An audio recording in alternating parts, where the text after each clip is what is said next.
Assalamualaikum warahmatullahi wabarakatuh. Saya Dian Widiawati, NIM 1319017 dari PGMI 2 ingin mempresentasikan tentang faktor penyebab korupsi.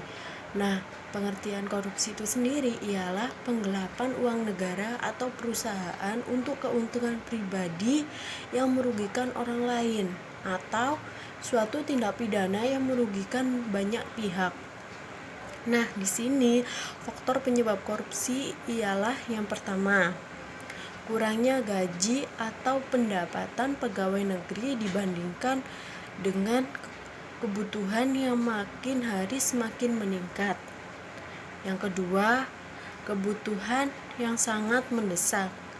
Yang ketiga, penghasilan kurang memadai. Yang keempat adalah malas untuk bekerja keras. Yang kelima, kelemahan sistem pengendalian manajemen di suatu negara atau perusahaan. Yang keenam, saksi yang tidak setimpal dengan hasil korupsi. Banyak sekali ya di Indonesia ini yang hukuman korupsi itu tidak setimpal dengan jumlah uang yang dikorupsi, sehingga para pelaku korupsi ini kurang jera gitu. Yang ketujuh, lemahnya penegakan hukum. Yang kedelapan, ajaran agama tidak diterapkan dengan benar dalam bekerja.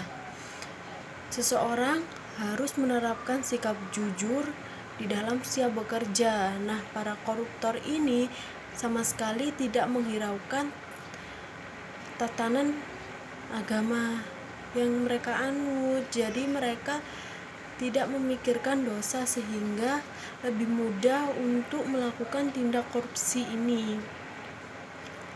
Yang kesembilan, tidak ada pengendalian dari diri sendiri.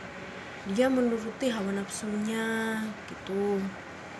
Nah, faktor penyebab korupsi ini dibagi menjadi dua, yaitu faktor internal dan juga eksternal.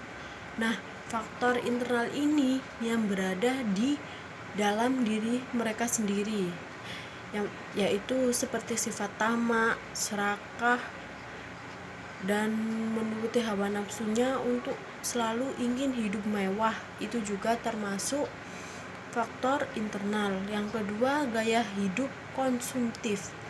Gaya hidup yang mewah, tetapi kebutuhan sehari-hari itu mewah, tapi gajinya tidak cukup. Akhirnya mereka memaksakan diri untuk melakukan korupsi. Yang kedua ialah faktor eksternal. Faktor eksternal ini dibagi menjadi 4. Yang pertama, faktor politik. Yang kedua, hukum. Yang ketiga, organisasi. Dan yang keempat ialah faktor ekonomi. Nah, dari penjelasan saya kali ini, apabila ada salah kata atau kurang kata, saya minta maaf ya. Assalamualaikum warahmatullahi wabarakatuh.